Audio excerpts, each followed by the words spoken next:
신천지 관련 여성단체가 서울 지역 곳곳에서 동시다발적인 집회를 열고 한기총의 해체를 주장하고 나섰습니다. 기독교인으로 회심한 유럽 무슬림 인구를 추정한 구체적인 수치가 공개됐습니다. 한국구세군이 소해 이웃을 위한 자선냄비 모금 활동의 시작을 알렸습니다. 한국장로교 총연합회가 정기총회를 열고 신임 대표회장에 송태섭 목사를 추대했습니다. 투명한 교회 재정 운영을 위해 목회 활동비에도 소득 신고가 필요하다는 주장이 제기됐습니다. 안녕하십니까. 구티비 뉴스입니다. 지난 주말 신천지 세계 여성인권위원회가 서울 지역 곳곳에서 대규모 집회를 개최했습니다. 이곳에 모인 신천지 신도들은 여성 인권을 주장하며 교계 일부 목회자의 성범죄 행위를 규탄했는데요.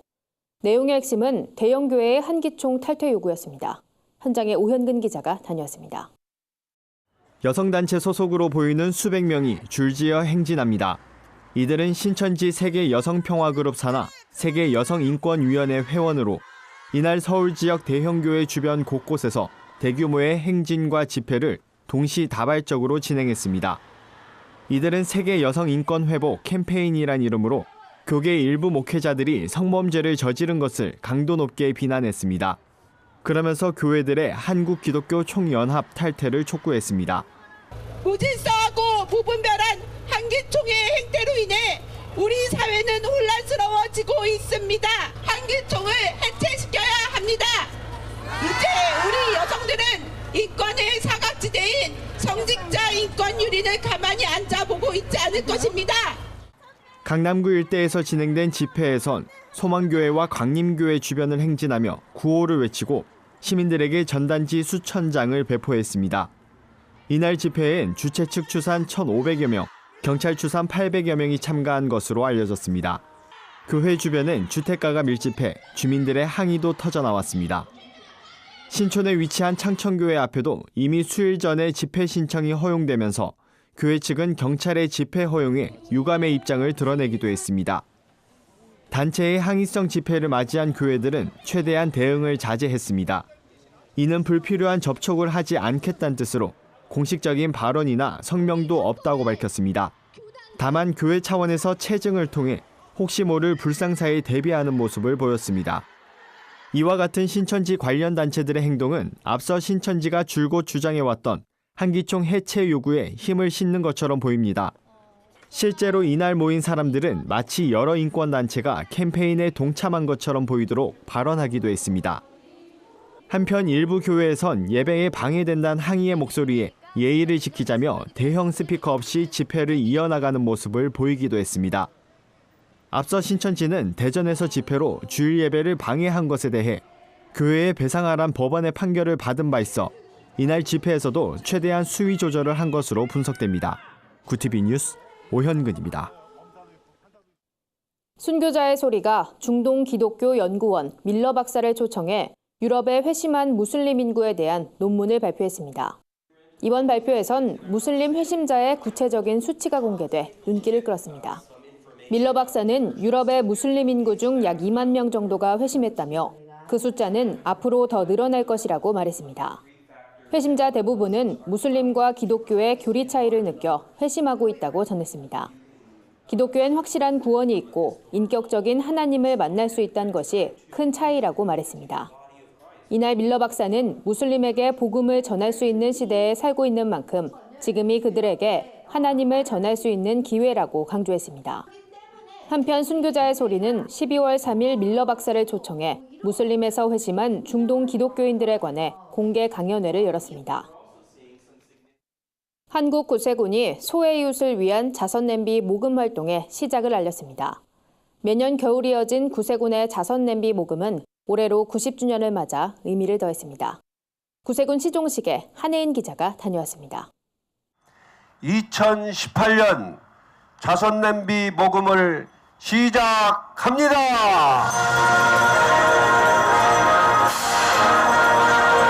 한 해의 끝을 알리는 구세군 자선냄비의 종소리가 올해도 어김없이 전국에 울려 퍼집니다. 한국 구세군이 자선냄비 시종식을 열고 거리 모금 활동의 시작을 알렸습니다. 1928년부터 매년 겨울 이어진 자선냄비 모금 활동은 올해로 90주년을 맞았습니다. 구세군은 추운 겨울 자선냄비 나눔의 종소리를 통해 이웃과 이웃이 서로 따뜻한 온정을 연결해 주어 모두가 따뜻한 세상을 살아갈 수 있도록 나눔의 전달자 역할을 감당해 왔습니다. 이날 시종식에는 박원순 서울시장을 비롯해 종교, 정부, 기업 등 각계 인사들이 참석했습니다. 참석자들은 추운 날씨에도 자리를 지키며 소외 이웃들이 따뜻한 겨울을 보내길 소망했습니다. 이렇게 날씨가 추워질수록 겨울 나기가 힘든 분들이 많은데요. 많은 분들이 기부에 동참하셔서 좀 더 따뜻한 겨울을 나셨으면 좋겠습니다. 올해는 약 440개의 자선냄비가 전국 76개 지역에 설치됩니다. 구세군은 거리 모금 활동 외에도 교회, 톨게이트, 찾아가는 자선냄비, 물품 후원 등 모금 방식을 다양화했습니다. 성금은 저소득층 아동과 청소년을 비롯해 노인, 장애인, 다문화 가정 등 소외 이웃을 위한 구호 사업에 사용됩니다. 목표액은 145억 원이며 모금 기간은 12월 31일까지입니다. 구TV 뉴스 한혜인입니다. 한국장로교 총연합회가 제36회 정기총회를 열고 새로운 임원단을 꾸렸습니다. 총회는 전례에 따라 송태섭 상임회장을 신임 대표회장으로 추대했습니다. 송태섭 신임 대표회장은 취임사를 통해 장로교의 공통 분모를 찾아 형제 교단으로서의 연합에 힘쓰겠다며 우리 사회 소외 이웃에 그리스도의 사랑을 실천할 것이라고 포부를 밝혔습니다. 상임회장엔 단일 후보였던 김수훈 목사가 당선됐습니다. 김 목사는 한국교회 부흥을 위해 민족 통일, 복음 통일, 세계 선교에 앞장서겠다고 전했습니다. 한장총은 이날 상임 특별위원장을 임명하고 36회기 사업계획과 예산안을 심의했습니다. 한장총은 이번 회기 주요 사업으로 복음 통일 시대를 위한 북한 나무 심기, 북한교회 재건을 준비할 예정입니다. 또 장로교 연합과 정체성 회복을 위해 장로교의 날 대회를 개최하고 자랑스러운 장로교인상 시상식 등을 진행하겠다고 밝혔습니다. 올 초부터 전격 시행된 종교인 소득과세 항목엔 목회활동비가 포함되지 않는데요. 투명한 재정 운영을 위해선 목회활동비에도 소득신고가 필요하다는 주장이 제기됐습니다. 세미나 발자를 맡은 예인교회 정성규 목사는 담임 목사와 재정부장 등 일부만 알고 있는 교회 재정은 보다 명확한 운영 기준을 정하고 투명하게 공개돼야 한다며 이런 점이 교회의 신뢰도를 높여줄 수 있다고 말했습니다. 이를 위해선 종교인 소득과세 항목에 포함되지 않는 목회활동비도 자발적인 신고가 필요하다고 주장했습니다. 개별 교회 소득 신고를 돕기 위한 피텍스 프로그램을 소개하는 시간도 마련됐습니다. 교회재정 건강성운동 최오윤 실행위원장은 소득신고의 전반적인 과정을 항목별로 정리하는 것이 필요하다며 전국의 교회와 목회자들에게 도움이 되길 바란다고 말했습니다. 오늘의 해외 주요 뉴스를 윤인경 기자가 전해드립니다. 구TV 월드와이드입니다. 미국에서 한 70대 재소자가 90건의 살인을 저질렀다고 자백했습니다. 이 자백이 모두 사실로 확인될 경우 미국 범죄 사상 가장 많은 사람을 살해한 연쇄 살인범으로 기록되게 됩니다. 지난 2012년 마약 사범으로 붙잡힌 세뮤얼 리틀은 수사 과정에서 3건의 살인 혐의가 더해져 가석방 없는 종신형을 선고받았습니다. 그런데 리틀은 최근 1970년부터 40년 동안 캘리포니아와 텍사스 등 16개 주에서 모두 90건의 살인을 저질렀다고 털어놨습니다. 수사당국은 리틀이 주로 마약 중독자나 매춘부를 상대로 범행을 저질렀다며 70대의 고령이지만 피해자 얼굴을 그릴 정도로 당시 정황을 구체적으로 기억하고 있다고 설명했습니다. 영국의 한 식당 체인이 가족 간 대화를 장려하기 위한 취지로 식당 안에서 휴대전화 사용을 금지하기로 해 눈길을 끌고 있습니다. 가족형 외식업체 프랭키 앤 베니스는 250여 개 지점에서 노폰존, 즉 휴대전화 금지 구역을 운영하기로 했다고 밝혔습니다. 손님이 테이블 위 바구니에 휴대전화를 넣고 쓰지 않으면 어린이 메뉴를 무료로 제공하는 겁니다. 이 같은 조치는 최근 한 설문조사에서 부모와 함께 식당을 찾은 자녀들이 부모가 휴대전화에 몰두하면서 자신이 무시당하고 있다고 느꼈다는 결과에 따른 것으로 전해졌습니다. 중국의 대표적인 간편결제 서비스인 알리페이 이용자 수가 9억 명을 돌파했습니다. 모바일 간편결제가 일반화되면서 중국인들의 일상은 송두리째 바뀌었는데요. 대중교통을 타거나 식당, 병원에서 계산할 때, 심지어 노점상이나 길거리 버스킹 공연을 보고도 QR코드로 결제하는 모습입니다.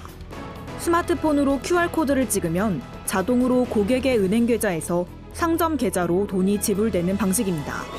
알리바바 보고서에 따르면 지난 2004년 출시된 알리페이는 전 세계 9억 명에게 서비스를 제공하고 있으며 중국에서만 7억 명이 사용하고 있습니다.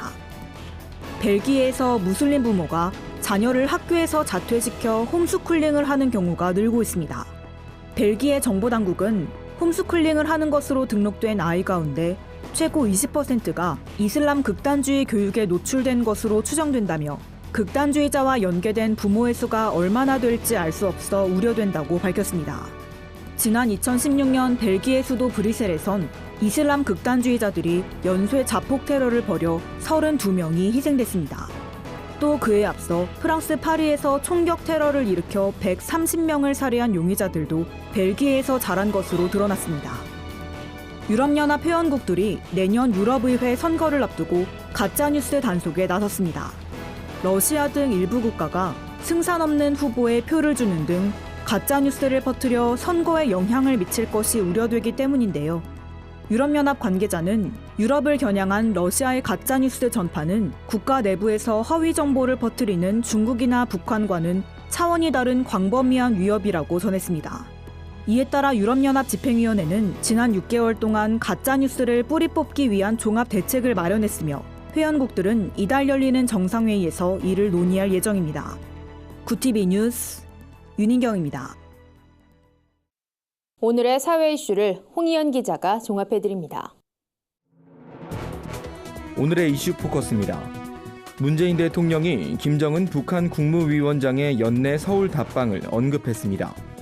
가능성은 열려있고 김 위원장의 결단에 달린 문제라고 말했습니다. 문 대통령은 G20 정상회의를 마친 뒤 오른 뉴질랜드 순방길에서 기자간담회를 열고 이같이 밝혔습니다. 문 대통령은 트럼프 대통령과의 회담을 통해 김 위원장의 서울 답방에 대한 부담이 사라졌다며 실제 답방이 이루어지면 평화와 비핵화, 남북관계 발전의 메시지가 모두 포함된 것이라고 강조했습니다. 문재인 대통령의 국정 지지도는 9주 연속 하락세를 보였습니다. 여론조사기관 리얼미터에 따르면 문 대통령 국정 수행에 대한 긍정평가는 전주보다 3.6%포인트 내린 48.4%로 집계됐습니다. 리얼미터는 지지율 하락 원인으로 경제적 문제와 한반도 비핵화 교착 상황, 이재명 경기지사 논란 등을 꼽았습니다. 다만 한미 정상회담 계획 보도가 있었던 지난달 29일엔 지지율 회복세를 보여 회담이 끝난 이번 주 조사에선 지지율이 반등할 거란 관측도 제기됐습니다. 우리나라 국민의 건강지수가 1점 만점에 0.5점으로 낙제점 수준에 그친다는 분석이 나왔습니다. 서울대 경제학부 연구팀 조사에 따르면 지난 2009년부터 2016년까지 5년 동안 국민 건강지수는 5.8% 하락했고 가장 큰 원인으론 질병과 인구 고령화 등이 꼽혔습니다. 의료기관 접근성과 건강검진 진료율은 개선된 것으로 평가됐습니다. 전국 도시별로는 전남 고흥군의 건강지수가 가장 높았고 가장 낮은 지역은 강원도 평창군인 것으로 조사됐습니다. 지난해 12월 충북 제천 스포츠센터 화재 당시 민간 크레인을 투입해 3명을 구조한 이양섭 씨가 참 안전인에 선정됐습니다.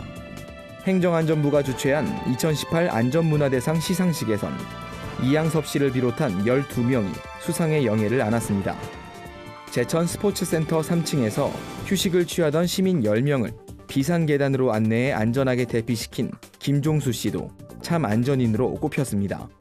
구티비 뉴스 홍우연입니다. 주요 단신입니다. 한국기독교대안학교연맹이 내달 2일부터 4일까지 제19회 기독교 대안학교 컨퍼런스를 개최합니다. 이번 컨퍼런스에선 10여 개의 현장 중심적 강의가 진행됩니다.